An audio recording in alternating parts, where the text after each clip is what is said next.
Welcome, Heather. I'm really excited about doing this. I can't wait to get this off the ground. It's going to give families a voice, and we're going to find common ground with all the people that work with our children and families. Absolutely. It's about time, right? You know, there's so many things going on in the world right now, and a lot of people, especially if you have a child with autism or some other developmental difference, you feel kind of isolated or maybe overwhelmed because things are just, the systems that we rely on are falling short. You know, they're very strained.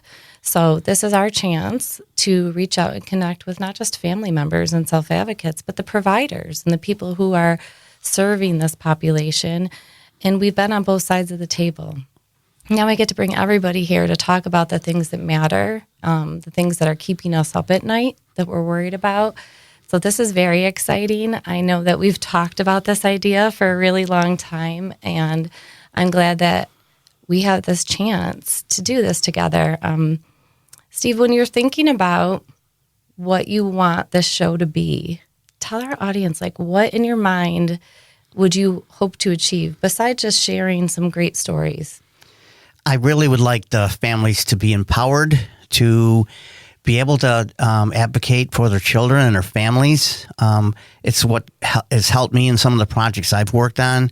I'm comfortable in doing it now. I wasn't in the beginning. I think a lot of families need that empowerment, need that help, and this show will help you do that. Yeah, it's almost like we're going to give you a blueprint, you know, something you can follow, because I was a school psychologist. I followed in my dad's footsteps, and I felt like I really knew that system, and I knew how to work it and how to advocate for people. But then when it was my child and I was in that system and I sat in the parent chair, everything shifted.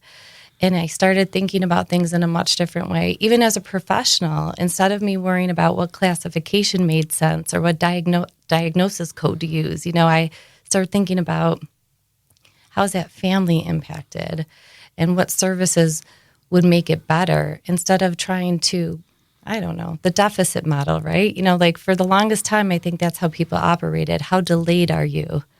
And I know that's important to get into systems and to be eligible, but that's not what's important in day-to-day life.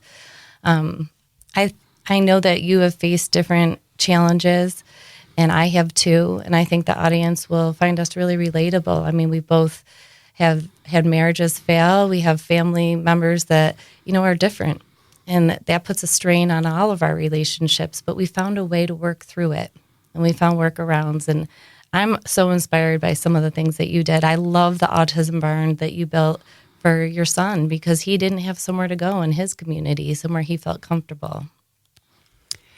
Yeah, hopefully this show is going to give voice to those families out there.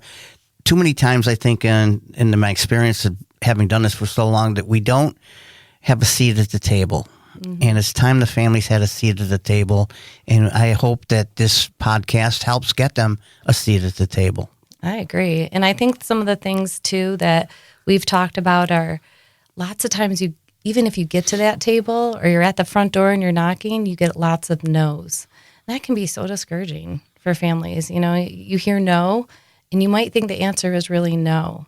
But I hope that you listen to each episode and you think, maybe I could work it this way. Maybe this is a local issue. Like if I talk to my local assembly member, maybe that's more bang for my buck. You know, like maybe that will move the needle. And I think that that's what really drew me to your approach, because we were both kind of doing the same thing in our own communities. I'm in Rochester, you're in Utica. You know, we're not that far apart, but the systems are different. You know, the people are different, but what's working is the same. So that's what we really want to share. I know that in your community, you've done a lot of foster care, and I think that that's an important topic. I mean, what kind of things, if you did a whole episode on foster care, what would you want to say? Like, what would you want our audience to know? That there's systemic failures in the foster care system, but there's also successes. We've had many, many kids to get adopted. We were able to get adopted. When you have a nonverbal autistic child and you get them adopted, and when everybody says you can't, and when you get them adopted, it's a success story. And I'm very proud of that and what we do. But there's failings in it, and that's some of the things I'd like to talk about. Mm-hmm. And I think that some of the things that we'll talk about are quietly happening behind closed doors, and the general public really doesn't know about it, right? So we want to talk to the people who are affected. You know, if you're tuning in and you're that mom that's up in the middle of the night with your medically complex child, I'm right there with you. I'm probably up too with my daughter.